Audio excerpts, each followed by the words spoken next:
देश भर में जो भी अभियान चलाए जाते हैं, जो भी जागरूकता अभियान चलाए जाते हैं ताकि लोगों को जागरूक किया जा सके, वो बेहद ज़रूरी हो जाते हैं और बहुत सराहनीय कदम भी माने जाते हैं।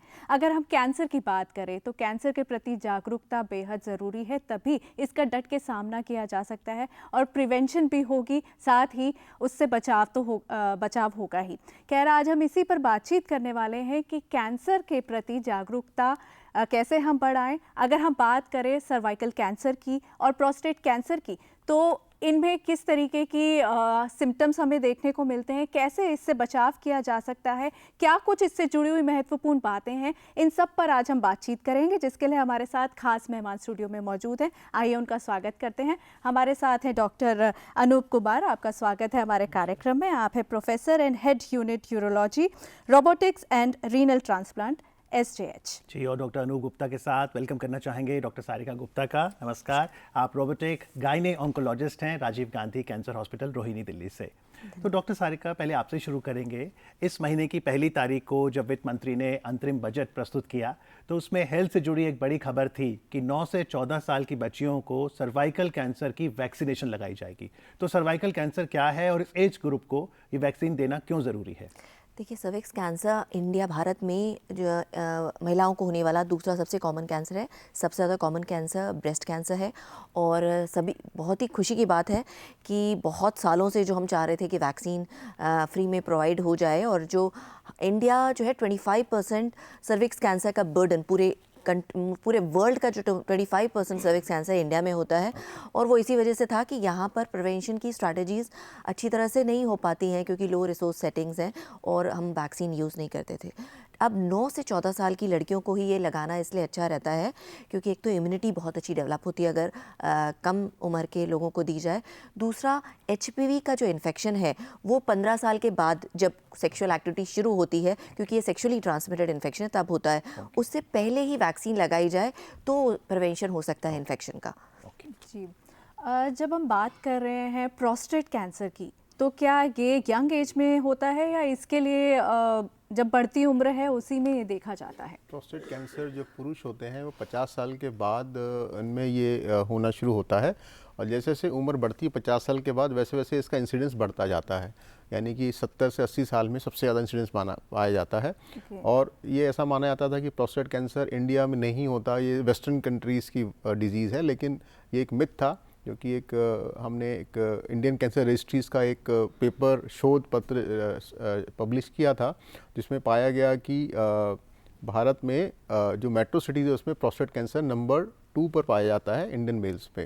तो इंडिया में काफ़ी प्रेवलेंट है और नॉर्मली 50 साल के बाद ये स्टार्ट होता है। जी, यानी कि देखा जाए तो सर्वाइकल कैंसर और प्रोस्टेट कैंसर दोनों ही चिंता का विषय अभी बने हुए हैं। जी, जहाँ तक प्रोस्टेट कैंसर की बात है तो ये केवल पुरुषों में होने वाला कैंसर है और सर्विकल कैंसर केवल महिलाओं में होने वाला कैंसर है। यदि इस विषय पर आज आप डॉक्टर अनूप, डॉक्टर सारिका से कोई सवाल करना चाहें तो हमारे स्टूडियो का फ़ोन नंबर नोट करें। 011 दिल्ली का STD कोड रहेगा और नंबर है 23097532। 011 is our code and number is 23097532। तो डॉक्टर सारिका, जैसे आपने HPV वायरस की बात की, ह्यूमन पेपिलोमा वायरस, तो कोरोना के बाद सबको कोरोना वायरस तो समझ में आया। HPV वायरस कैसे ट्रांसमिट होता है? HPV ह्यूमन पैपिलोमा वायरस भी कोविड का जिस तरह से वायरस था वही इसी तरह का है, बट ये वायरस है सेक्सुअली ट्रांसमिट होता है, तो मेल से फीमेल्स में, और तो सेक्सुअल एक्टिविटी के बाद ज़्यादातर होता है। और 90% महिलाओं को ये इन्फेक्शन होता है रिप्रोडक्टिव लाइफ टाइम में। और उनमें से भी ज़्यादातर महिलाएं उसके लिए इम्यूनिटी डेवलप कर लेती हैं। जैसे कि हमको सर्दी जुकाम होता है, वैसे ही ये वायरस इन्फेक्शन सभी को हो जाता है और वो क्लियर भी हो जाता है। इन्फेक्शन कैंसर का रूप कब लेता है? ये जो कुछ ऐसे ह्यूमन पैपिलोमा के स्ट्रेन्स होते हैं जो कि ज़्यादा खतरनाक है, जैसे कि आपको पता है कि डेल्टा वायरस या कुछ ऐसे वायरस थे जो कोविड में भी जो ज़्यादा खतरनाक थे और जो जानलेवा होते थे। उसी तरह से ह्यूमन पैपिलोमा के कुछ स्ट्रेन्स हैं, जैसे 16, 18 और 13 और अलग प्रकार के स्ट्रेन हैं जो हाई रिस्क हैं, जो अगर इन्फेक्शन कर देते हैं तो जो सेल्स के अंदर एब्नॉर्मलिटी शुरू कर देते हैं और वो कैंसर में तब्दील होना शुरू हो जाता है। इसमें पर सबसे अच्छी बात यह है कि अगर इन्फेक्शन होता है तो दोबारा उसमें कैंसर बनने में हमें 10-15 साल का बीच में समय मिलता है। धीरे धीरे चेंजेस होते हैं, हम उसको बीच में पकड़ सकते हैं। पर अगर ये इन्फेक्शन किसी को हुई है तो ये इन्फेक्शन का पता कैसे चलेगा? क्या क्या बदलाव हमें देखने को मिलेंगे? क्या कुछ सिम्टम्स हैं? HPV का इन्फेक्शन होने के ज़्यादातर उस समय कोई सिम्टम नहीं होते, पता नहीं चलता कि उस समय थोड़ा बहुत डिस्चार्ज होगा या कुछ ज़्यादा पता नहीं चलता है। एसिम्प्टोमेटिक ही शुरुआत में इन्फेक्शन रहता है, इसलिए पता नहीं चलता। इसके लिए आपको डॉक्टर के पास जाके HPV DNA मतलब नीचे से पानी की जांच करानी पड़ती है सर्विक्स की, तो डायग्नोसिस होती है कि इसको इस वाले HPV का इन्फेक्शन हुआ है। यही पैप स्मीयर टेस्ट कहलाता है? 2 तरह के टेस्ट हैं। एक तो HPV का जानना कि HPV है कि नहीं है और कौन सा वाला HPV है, और पैप स्मीयर होता है सेल्स को निकाल के चेक करते हैं क्या सेल्स के अंदर कुछ गड़बड़ी आ रही है, क्या उनके अंदर चेंज होने शुरू हो गए हैं। और आप रेकमेंड करेंगे कि महिलाएं किसी एज ग्रुप में पैप स्मीयर हर साल जांच जरूर कराएं? जी, मैं ये रिकमेंड करती हूँ कि 25 वर्ष के बाद हर 3-3 साल पे उन्हें पैप स्मीयर कराना चाहिए। और अगर सक्षम है तो HPV DNA थोड़ा महंगा टेस्ट है, वो करा सकते हैं। HPV DNA अगर वो कराती हैं तो हर 5-5 साल पे भी करा सकते हैं। जी, लेकिन एक जिज्ञासा जो हमारे मन में आ रही है वो ये कि जब हम बात कर रहे हैं केवल महिलाओं में होने वाले सर्विकल कैंसर की, तो उसकी वैक्सीनेशन है और अब तो सरकार ने घोषणा की है कि 9 से 14 वर्ष की बच्चियों में वैक्सीन को हम एनकरेज करेंगे। लेकिन प्रोस्टेट कैंसर जैसा आपने कहा काफ़ी प्रेवलेंट है डॉक्टर अनूप, क्या इसकी भी कोई वैक्सीन है? फिलहाल अभी प्रोस्टेट कैंसर कोई वैक्सीन नहीं है। ये जो कैंसर हम प्रोस्टेट की बात करते हैं, इसमें हम 2 तरह की जीन्स की बात कर रहे हैं। एक जीन जो कैंसर को प्रमोट करता है उसको बोलते हैं ऑन्कोजीन, एक होता है जो जीन कैंसर को प्रिवेंट करता है, ट्यूमर सप्रेसर जीन। तो आजकल जो वैक्सीन की हम बात कर रहे हैं इसके ऊपर शोध चल रहा है पिछले 6 से 7 सालों में, जिसमें अभी फेज़ 1 ट्रायल चल रहा है। उसमें देखते हैं एनिमल्स के ऊपर हम उसके ऊपर प्रयोग कर रहे हैं कि किसी तरह से हम कैंसर को जेनेसिस पर ही रोक दें, जहाँ पर कैंसर सील जब जीन्स डोमिनेंट हो जाती हैं उसी पर रोक दें। बट अभी तक वो शोध कार्य ही चल रहा है, अभी इसमें आने में 5 साल और लग सकते हैं। तो लेकिन अभी इस समय प्रोस्टेट कैंसर की वैक्सीन नहीं है। एक कॉलर हमारे साथ जुड़ गए हैं भोपाल से। हेलो। हाँ हेलो भावना मैडम, मैं भोपाल से डॉक्टर प्रदीप साहू बोल रहा हूँ। जी नमस्ते डॉक्टर साहब, बताइए अपना सवाल पूछिए। मैं आपके डॉक्टर से ये पूछना चाहता हूँ कि ह्यूमन बॉडी के वो कौन कौन से पार्ट्स हैं जिसमें अभी तक कैंसर रिपोर्ट नहीं किया गया है और उसका क्या कारण है, और उसको एक कंट्रोलिंग सिस्टम के रूप में दूसरे पार्ट से कंपेयर करके इसका क्या एडवांटेज या अवेयरनेस क्रिएट कर सकते हैं अपन सोसाइटी में। जी डॉक्टर अनूप। देखिए, हमारे बॉडी में जितने भी ऑर्गन्स हैं सभी में कोई ना कोई कैंसर हो ही सकता है। देखिए, मैं अभी बता रहा था कैंसर होता क्यों है, जो मैं मूल रूप पे जा रहा था कि हर एक बॉडी ऑर्गन में 2 तरह की जीन्स रहेंगी, एक कैंसर को प्रमोट करने की, एक कैंसर को प्रिवेंट करने की। तो बॉडी के किसी भी ऑर्गन में कैंसर हो सकता है, ऐसा कोई ऑर्गन नहीं है जो रेजिस्टेंट है इसके लिए। पहली बात तो ये आप समझ लें। और ये होता क्यों है कैंसर, जैसे उन्होंने बोला हम इसको रोक सकते हैं। रोकने का तरीका यही है कि आजकल जो हमारे जेनेटिक चेंजेस आ रहे हैं और इन्वायरमेंटल चेंजेस आ रहे हैं, दोनों मिला के कैंसर को प्रमोट करते हैं। तो अगर हमें प्रिवेंशन करना है तो जिसमें हम अभी बात कर रहे थे उसमें कई तरह के से हमें काम करना पड़ेगा, एनवायरमेंटल फैक्टर्स और अपनी personal factors and of course then vaccines. तो उसी लेकिन अभी तक ऐसा नहीं है कि कोई ऑर्गन इससे रेजिस्टेंट है, किसी भी ऑर्गन में कैंसर हो सकता है। जी, लेकिन सर्विकल कैंसर की वैक्सीन की अगर बात करें, अब जब 9 से 14 साल की गर्ल्स जाएंगी और फिर उससे ऊपर एज ग्रुप भी वैक्सीन ले सकते हैं, तो किन बातों का ध्यान रखें? क्या खाना खा सकते हैं उससे पहले, ना खाएं? और जैसे कोरोना की वैक्सीन तो मसल में लगती थी, ये कैसे लगती है? ये वैक्सीन भी मसल में ही लगती है और इससे खाने का कोई संबंध नहीं है। आप खाना खा के उससे कोई भी संबंध नहीं है, खाना खाएं ना भी खाया हो कोई फ़र्क नहीं पड़ता। आप वैक्सीन लगाएंगे यहीं पे डेल्टॉइड पे ही लगेगी। कितनी डोज लगती है? 9 से 14 साल के अंदर तो आपको एक ही डोज लगानी है और उसके बाद में आप 2 डोज 6 महीने के अंतराल पे लगानी है। जी, फीमेल्स की अगर बात करें तो जब उनका मेंस्ट्रुएशन का टाइम होता है तो क्या उस टाइम की पुअर हाइजीन उसकी वजह से भी कैंसर हो सकता है? ये देखिए, ये तो है कि सर्विक्स कैंसर के अंदर पुअर रिप्रोडक्टिव हेल्थ और अगर आप क्लीनलीनेस नहीं रखते हैं तो उन महिलाओं को ज़्यादा होता है। बट पीरियड्स के दौरान स्पेसिफिकली नहीं, बट अगर आप रिप्रोडक्टिव हेल्थ अपनी नहीं रख रहे हैं, डिस्चार्ज हो रहा है वो कभी उस पर ध्यान नहीं है और सेफ सेक्सुअल प्रैक्टिसेस नहीं करते हैं, तो उन लोगों में ज़्यादा होता है। जो लोग को HIV है उन लोगों के अंदर सर्विक्स कैंसर का जो रिस्क है बहुत ज़्यादा होता है। ओके। जी, और प्रोस्टेट कैंसर में डॉक्टर साहब कोई लाइफस्टाइल से संबंधित हैबिट्स ताकि प्रोस्टेट कैंसर ना हो, और अगर वो बिनाइन है क्या तब भी कुछ हमें एहतियात बरतनी है? देखिए, प्रोस्टेट कैंसर के जो रिस्क फैक्टर्स हम बात करते हैं, एक तो जेनेटिक हमने बताया, जो जेनेटिक पे हमारा बहुत ज़्यादा कंट्रोल नहीं है, लेकिन इन्वायरमेंटल फैक्टर्स हैं जो हमारी जीन्स को मॉड्यूलेट करते हैं। उसमें है हमारा अल्कोहल एंड स्मोकिंग। ये दो ऐसी चीज़ें हैं जो हर कैंसर को इन्फ्लुएंस करती हैं। प्रोस्टेट कैंसर में देखा गया है कि जो लोग ड्रिंक स्मोक करते हैं उनमें कैंसर ज़्यादा हाई स्टेज में होते हैं, एग्रेसिव होते हैं और ट्रीटमेंट को रिस्पॉन्ड नहीं करते हैं। तो एक तो हमारे हाथ में है कि हम इसको कंट्रोल कर सकते हैं। दूसरा, जो पेशेंट जिनका BMI ज़्यादा, जो ओबीज हैं, उन पेशेंट्स में देखा गया कि प्रोस्टेट कैंसर ज़्यादा अगेन एग्रेसिव होता है और ट्रीटमेंट को रिस्पॉन्ड नहीं करते हैं। तो अगेन हम अपने बॉडी वेट को कंट्रोल कर सकते हैं।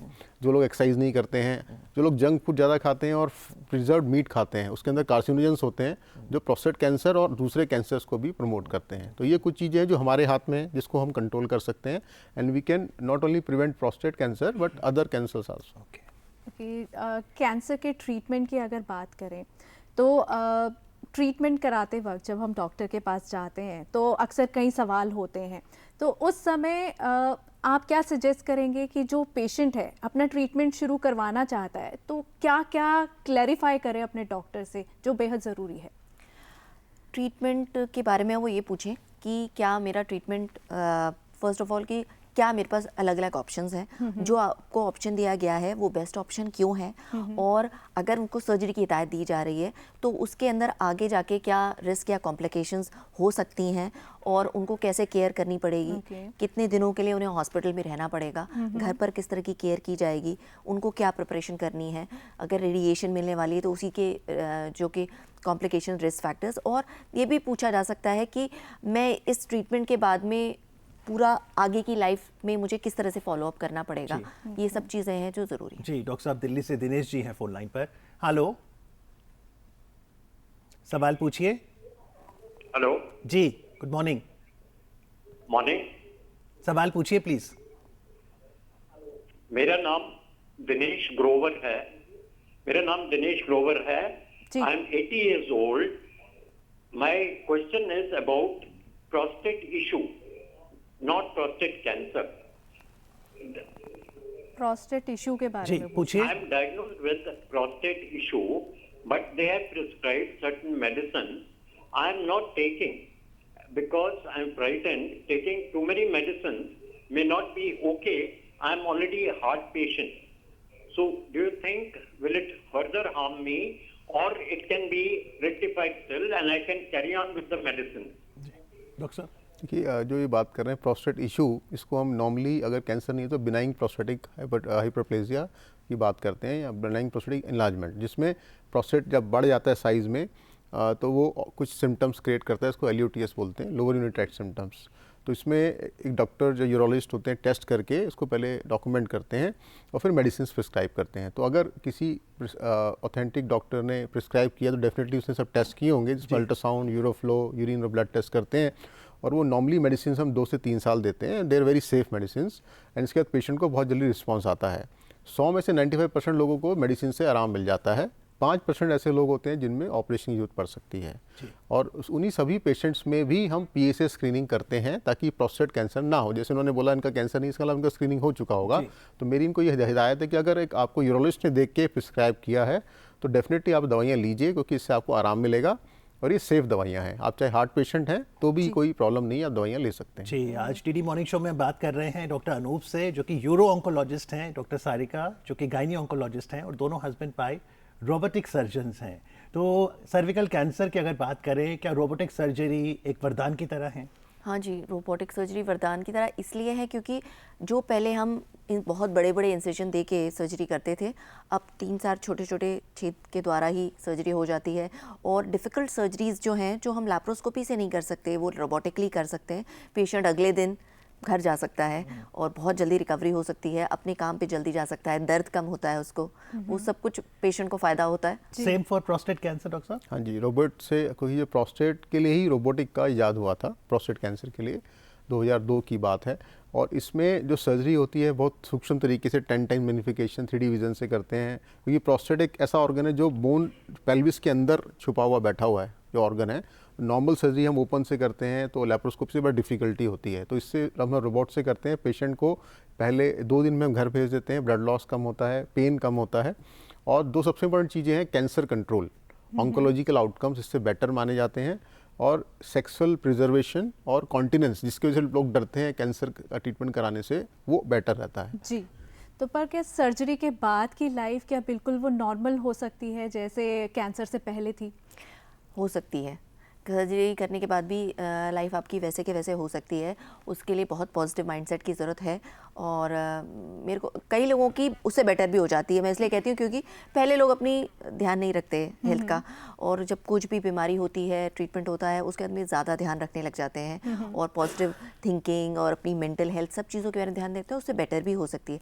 बट कई बार कुछ चीज़ों में फिजियोलॉजिकल फंक्शन हमारे निकाले, कुछ अगर ऑर्गन निकाला गया है तो उसके फंक्शन हट जाएंगे, बट अगर आप पॉजिटिवली लें तो उसको भी आप कवर कर सकते हो। जी, चलते चलते कॉलर है मध्य प्रदेश से, शैलेंद्र श्रीवास्तव।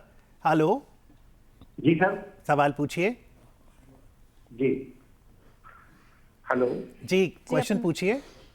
हाँ सर, ये मैं कह रहा था कि जैसे जो ईचिंग होती है, तो ये इसका कैंसर का कोई लक्षण है क्या मैडम सर? ये जी डॉक्टर साहब, एक बार लक्षण थोड़ा और बताइए प्रोस्टेट कैंसर के। जो प्रोस्टेट कैंसर होता है, इसके जो सिम्टम्स होते हैं इनिशियल फेज में, जो बिनाइन प्रोस्टेट, जिसको प्रोस्टेट इश्यू एक कॉलर बता रहे थे, वैसे ही होते हैं। यानी कि आपका रात में पेशाब बार बार जाना, पेशाब जब करने जाते हैं तो थोड़ा रुकावट लगता है, शुरू में नहीं आता, हिस्टेंसी बोलते हैं, थोड़ा वेट करना पड़ता है, यूरिन का फ्लो आपका पुअर हो जाता है, यूरिन करने के बाद बूंद की तरह ड्रिबलिंग होना शुरू हो जाता है, ऐसा फीलिंग होना कि यूरिन पूरी तरह से खाली नहीं हुआ, और कई बार पेशाब बहुत जोर की आता है, अर्जेंसी, और निकल भी जाता है। तो ये सिम्टम तो बिनाइन प्रोस्टेट और कैंसर प्रोस्टेट के इक्विवेलेंट होते हैं।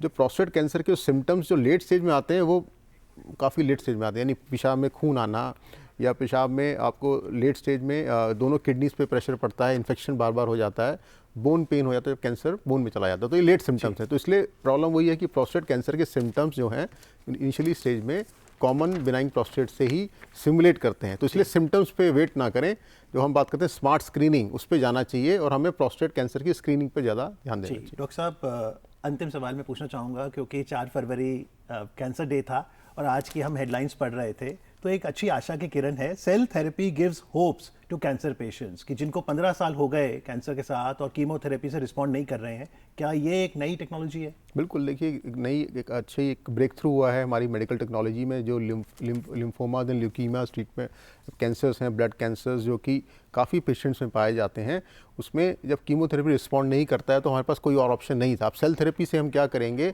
जो बेसिक जहाँ पर ये कैंसर काम कर रहा था जीन्स जेनेटिक लेवल पर, हम उस सेल्स को रिप्लेस कर देंगे। यानी जो सेल्स पे ऑन्कोजीन्स जो है हावी हो गई थी और वो अनकोऑर्डिनेटेड वे में प्रोलिफरेट करके कैंसर बना रही थी, हम उन सेल्स को रिप्लेस कर देंगे और एक नया सेल डाल देंगे जिसपे अभी तक वो जीन्स हावी नहीं हुआ है। तो हम इसको रिप्लेस कर रहे हैं, जैसे किडनी रिप्लेस कर देते हैं किडनी ट्रांसप्लांट में, ऐसे ही हम सेल्स को रिप्लेस कर रहे हैं। तो ये ऐसा अभी हाल में ल्यूकीमिया लिम्फोमा में हुआ है। हम आशा करते हैं आज जैसे हम कह रहे हैं वैक्सीन्स आएंगी कैंसर्स की, वो आने वाले समय में प्रोस्टेट और किडनी कैंसर में भी आ सकती है। जी बिल्कुल, मेडिकल साइंस निरंतर तरक्की कर रही है, तो कैंसर शब्द सुनते ही घबराने की जरूरत नहीं है। लेकिन जैसा दोनों डॉक्टर सारिका और डॉक्टर अनूप ने कहा कि जीवन शैली आप अपनी अच्छी रखें ताकि फर्स्ट प्लेस पे कैंसर हो ही ना। आज कार्यक्रम में आके जानकारी देने के लिए आप दोनों का बहुत बहुत आभार। Thank you. Thank you so much.